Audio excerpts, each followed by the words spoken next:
උදේ පාන්දර මේ බිස්නස් එකත් හරියන්න කියලා හිතාගෙන දකුණු කකුල පෙරට තියලා වාහනේ බහැපන් බලන්න.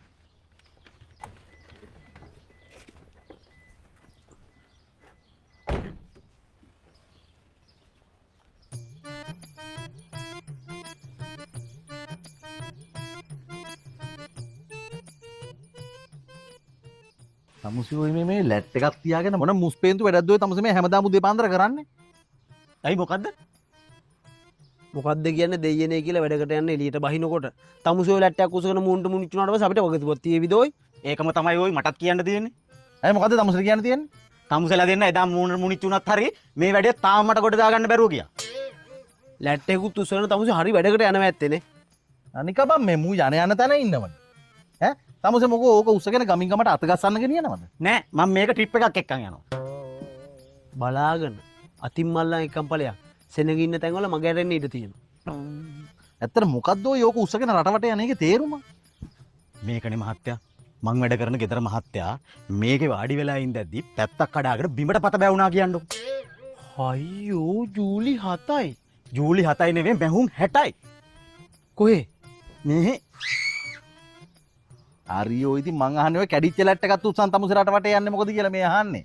දැන් මම මේක උස්සගෙන ලෝක සංචාරයේ යනවා මේ જાතියේ මේ පාටින්ම මේ වගේ එකක් හොයන්න. ඒ මදිවට සර් ත්‍රිවිල් එකක්වත් නවත්තන්නේ නැහැ මේ ලැට් එක දැක්කහම.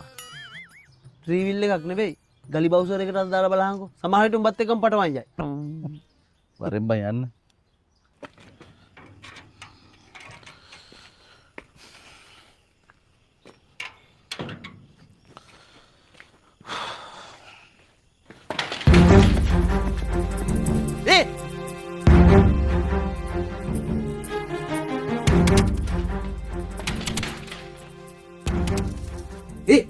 අංකල් නැගිටින් සිංහා අඩු කණිය නැගිටහල් මේ ඇතුළේ මොකෙක් හරි එළියට යුවා මට පේන්නේ හොරු පැනනද කොහොමද බලන්න මේ ඔක්කොම ඇදලා දාලා බලන්න මොනවද නැති වෙලා තියෙන්නේ කියලා මගේ හෑන්ඩ් ෆෝන් එකයි මවුට්ටුව ගන්න එකයි නෑ මේ මගේ ෆෝන් එකයි ලැප්ටොප් එකයි ඩොල් කියත් නෑ බං දැන් අර බල්ලෙක් ඇති කරන්නේ මොකෙක් හරි ආවොත් බුරන්න කියන්නේ බිරුවේ නැද්ද ඌ කොහෙ බුරන්නද ඌ බීලා නීති මොකා ඌ බීලා නීති ඌ මේ බල්ලට බොන්න පුරුදු කරලානේ ඊයේ අපිට මේ බෝතලේ කියන ගමන් බල්ලට කසිප්පු කාලා ගියලා දීලා හරි දාන්න ඕ පොඩකින් හරි දාන්න ඕ දැම්ම නෙමෙයි නෑ ඔබ දාපන්කෝ ඔය මොකද්ද කරන්නේ චකු පුදුම කලබලයක් නේ තියෙන්නේ මේ විනාඩි දෙකක් තියනවා කියලා කිව්වනේ මං මේ වැඩේ පොඩ්ඩක් පිළිවෙලකට කරමුකෝ දෙන්නටම මේ පුදුම කලබලයක් උන්ට ඇති කලබලයක් නෑ උඹ කියන දෙයක් හරියට කියපන් දාන්නලු එපාලු මොකද්ද උඹ කියන්නේ දාන්න එපා කිව්වේ මුන්ට දාන්න කිව්වේ මූට මේ මම මේකට සල්ලි වගේක් දාන්න කිව්වා තව පොඩ්ඩේ වැඩේ පැටලලා මුන් දෙන නැකතට කලින් මුදු මාරු කරගන්නවා මූ බැංකුවට සල්ලි නොදා යන්නේ ඕක හරියට බලලා රට පටලන්න නැතුව කියන දෙයක් හරියට කියපන් නැත්තම් ඌ මුදු මාරු කරගෙන මුන් බැංකුවට සල්ලි දායි මරු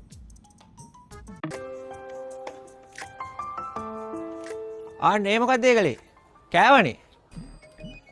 කෑවනේ කියන්නේ බං ඉතින් කට ළඟටම ලං කරාම කැවෙනවනේ කොහොමද? එහෙම ෆොටෝ ගහන්න බෑනේ ඉතින්. කන්න එපා කනවා වගේ ඉන්න.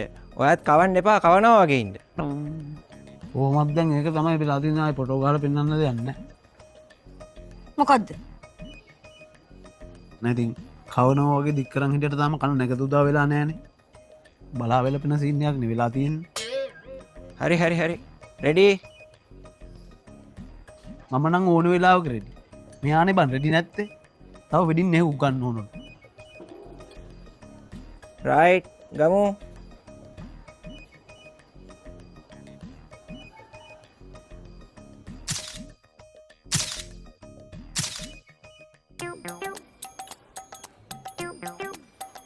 අංකල් කෑවේ නැද්ද බුෆේ කරේ කෑවා පැලෙන කෑවා. මොනවද හොයන්නේ? ඩෙසර්ට් එක එකත් අතර මෙහා පැත්තේ. ඔක්කොම හරි මම බැලුවා සෙනක පිරින මොකද මේ අද බර්ත්ඩේ පාටි එකක් කොද්ද? නෑ නෑ මේ එන්ගේජ්මන්ට් එක. එන්ගේජ්මන්ට් එකක්. ඔයා මනමාලයාගේ පැත්තෙන්ද මනමාලිගේ පැත්තෙන්ද? මම මනමාලයාගේ පැත්තෙන්. ඒ අංකල් මනමාලිගේ පැත්තේ කවුරුත් නෙමෙයිද? නෑ මම කාගේවත් පැත්තේ නෙමෙයි මම මේ බැලුවේ සෙනක පිරින මොකද කියලා. කවුද මනමාලේ? මනමාලයා කාපු ගමන් හනිමුන් ගියා. පුදුම කලබලයක් නේ තිබිලා තියෙන්නේ. බලන්න දැන් හැදෙලා මගේ ඇටි. ඒක තමයි. අංකල් කාලා නේද ඉන්නේ? ඔව් මං කාලා ඉන්නේ. එහෙනම් තව මොනවා හරි කන්න නැතුව දැන් ෂේප් එකේ යනවද මෙතන? අනිත් දවසේ මෙහෙම තැන් වලට රින් අද්දි පොඩ්ඩක් හොයලා බලලා රින් ගන්න. හොඳේ? හොයලා බලලා යන්න තමයි මම ආවේ. නම් ඔයානේ හොයලා බලන්නේ මාව කන්න ඇරි. ඔයාගේ හිත අප්සෙට් වෙයි කියලා තමයි මම කන්න ගියේ. දැන් යන්න.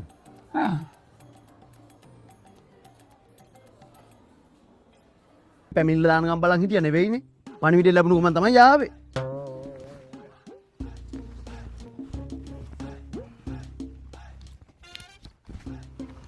දැන් මේ සිද්ධිය වෙලා තියෙන කීයට විතරද? අපි ගෙදර නැති වෙලාවේ තමයි වෙලා තියෙන්නේ. හරි දැන් ඕගොල්ලෝ ගෙදර හිටියේ නැත්තේ කොයි වෙලාවේද? ඔය පඩත්තර වැඩේ කරලා ගින් තියෙන වෙලාවේ. අයියෝ මහත්තයෝ ඔයලා ගෙදර හිටියේ නැති වෙලාව දැනගන්න අපි ඔයලා ගෙදර හිටියේ නෑනේ. අපි දෙන්න උදේ 8:00 විතර ගෙදරින් ගිහිල්ලා හවස 3:00 විතර තමයි ආපහු ගෙදර ආවේ. අද තාම ඉතින් 3:00 උන්නේ නෑනේ. මේ අද නෙවෙයි ඊයේ. ඒ කියන්නේ මේ ඕෆ් එකටත් කලින් ඔෆිස් එකෙන් පැනපියෝන් තමයි අපි මේ එන්න පොඩ්ඩක් පරක්කුණා කියලා මෙතන වැල්ලෙන්න හැදුවේ නේ. අනිතික දැන් ඕක උනේ ඊයේ නම් මොකද අද උදේ කෝල් කරේ? ගෙදර ආවට පස්සේ ඉදී යුද්ධයක්නේ. රෙදි හොදන්න ඕනේ, ගෙවල් දොරවල් අස්පස් කරන්න ඕනේ, රැයට උයන්න ඕන. ඊට පස්සේ ඉතින් ටෙලිනාටි ටික බලලා ඉවර වෙද්දි රැය 10ක් පහු වෙනවා. ඊට පස්සේ ඉතින් මෙයා නිවුස් බලන්න පටන් ගන්නවා. ඒ ඉවර වෙද්දි ඉතින් නිදිමතයි. අපි ඉතින් නිදාගෙන උදේ නැගිටලා නිවිහනෙහිල තමයි ඕගොල්ලන්ට ගෝල් එක ගත්තේ. අද ඉතින් කොහොමත් නිමාඩු දවසනේ. අපරාධ අද දවල්ට තුයාගෙන කාලම කෝල් එකක් දුන්නා නම් ඉවරයිනේ. මෙච්චර කලබලයක් තිබ්බේ නැත්නම් ඔය පැමිණිල්ල උදේ ස්ටේෂනට ඇවිල්ලා දාන්න තිබ්බනේ. මේ හදිසිය 110 ගැහුවා. ඒත් ඉතින් අපිට නේ කරදරේ. අනිත් එක ඉතින් ඕගොල්ලෝ කොහොමද විමර්ශනය කරන්න එන්න එපා. හරි දැන් කොහෙද ඔය ගස් ටික කපලා දාලා තියන්නේ? එනස යන්න. යමු.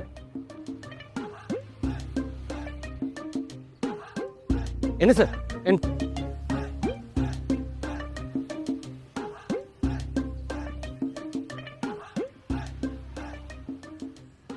කො මොනවද? ගස්? මෙති නෑ කපමු ගස්. ඒක තමයි මේ තියෙන්නේ.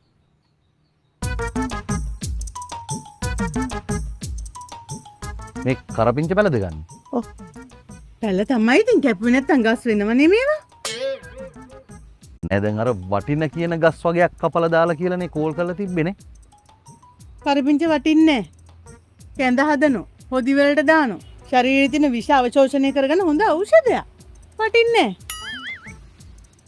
සර් ඒ උගත්කම නම් තියෙනවා. බුද්ධිමත්කම තමයි නැත්තේ. මොකද කිව්වේ? හැබැයි මම 110 එකට කෝල් කරලා කියනවා මේ දෙන්නේ කියලා අපිට අපහාස කරනවා කියලා හොඳේ. ඒ කෝල් කරලා කිව්වොත් ඉතින් අපි දෙන්නම තමයි ආයෙ ඉන්නේ. හරි මැඩම් මෙහෙමයි. අපිට හොඳටම පැහැදිලි මැඩම්ලට විශාල පාඩුවක් සිද්ධ වෙලා තියෙනවා. මම දැන් මේක සටහන් කරගන්නවා. හරි. මං ගිහලා මේකේ වාර්තාවකුත් ලියනවා. හරි. අපි ඊට පස්සේ බලමු මොකද්ද වෙන්නේ කියලා. මේ එහෙනම් ඒකේ සටහන් කරගන්න අපිට අල්ලපු ගෙදර කට්ටිය සැකයි කියලා. ඕකුන් තමයි ඕක කරන්න ඇත්තේ. අපිත් එක හරි මේරිසියයි හිටියට. ඔය දෙපාර තුන් පාර පොලිසියට ගෙනන රස්තියාදු කරාම මික්කම්ම මට්ටු වෙලා යයි. නෑ දැන් වැඩේ තියෙන්නේ ඒගොල්ලෝ විතරක් නෙවෙයි ඕගොල්ලන්ටත් ඒ හැම අවස්ථාවකම එන්න වෙනවා. අපි මොකටද දෙන්නේ? උන්නේ වැරද්ද කරේ. ඕයි උනට දැන් වැරද්ද උනේ ඕගොල්ලන්ටනේ. ඔව්. එහෙම පැමිණිල්ලක් විභාග කරද්දී දෙපාර්ශවයේම ගෙන්නන්න ඕන. එහෙමනේ සාධාරණ. යා